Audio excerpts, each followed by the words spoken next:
Presiding Officer, First Minister, members of the Scottish Parliament, it gives me the greatest pleasure to join you once again for the opening of a new session of the Scottish Parliament.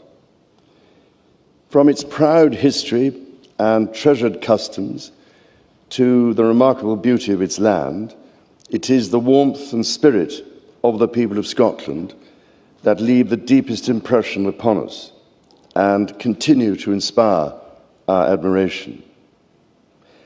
That is why, in opening the first session of the new Scottish Parliament in 1999, my beloved mother spoke of the heavy burden of responsibility carried by its members on behalf of the Scottish people.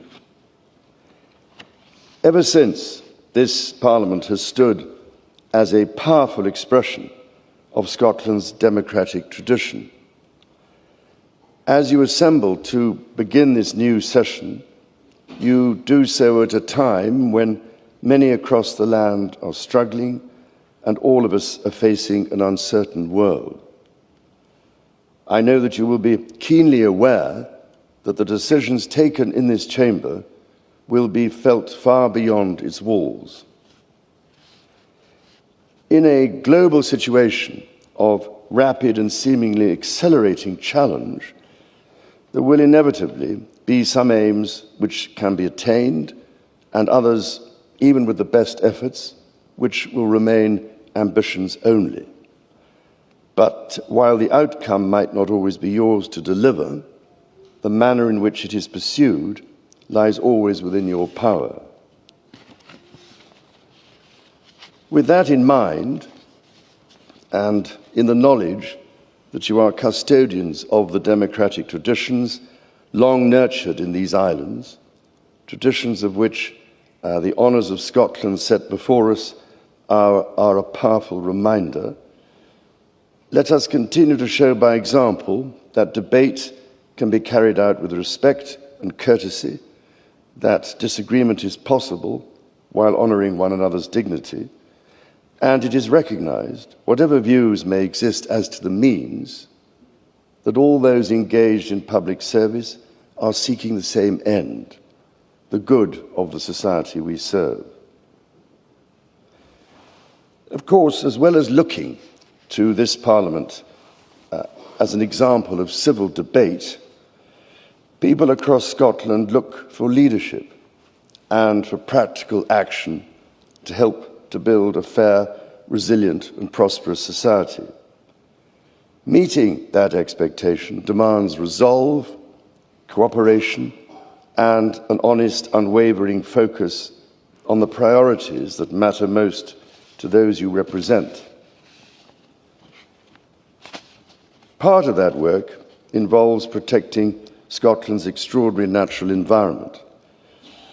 When I spoke in this chamber on the 25th anniversary of the creation of this Parliament, I referred to the challenges we all share as inhabitants of a planet whose climate is changing dangerously and whose biodiversity is being seriously depleted. I make no apology for referring again to the incredible importance of protecting Scotland's precious natural capital, something, as you know, I have cared about deeply throughout my life.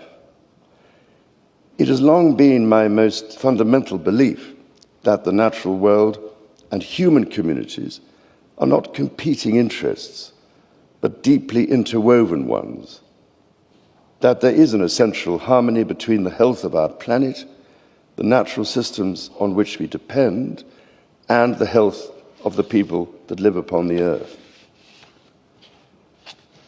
That is why, on this and so many other important issues, the enduring values which guide this Parliament's beginnings and sustain its future are not simply to be admired, but to be lived. They shape your deliberations and inform the decisions that will touch the lives of all whom you serve.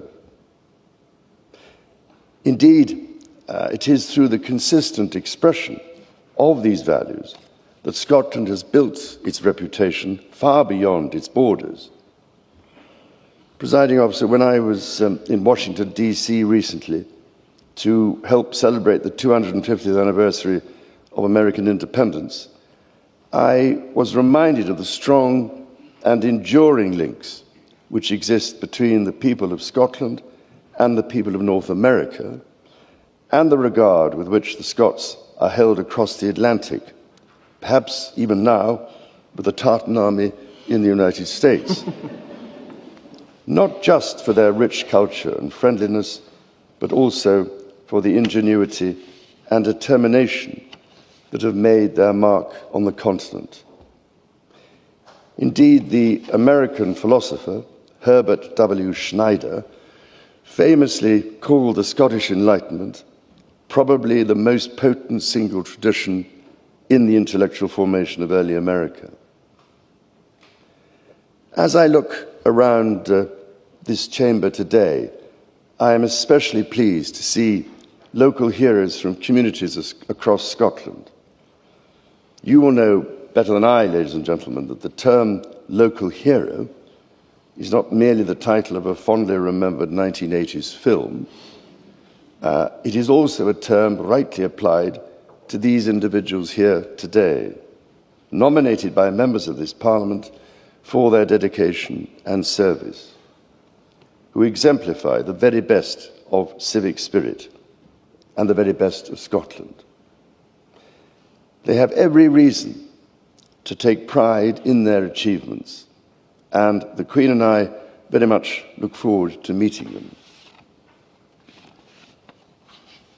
Presiding Officer, First Minister, members of the Scottish Parliament, the Queen and I offer you our warmest good wishes for the session to come, one we shall follow with close and abiding interest. As you take up your great responsibilities, we share every hope for the continued contribution of this Parliament to the well-being, confidence and prosperity of Scotland, its land and all its people.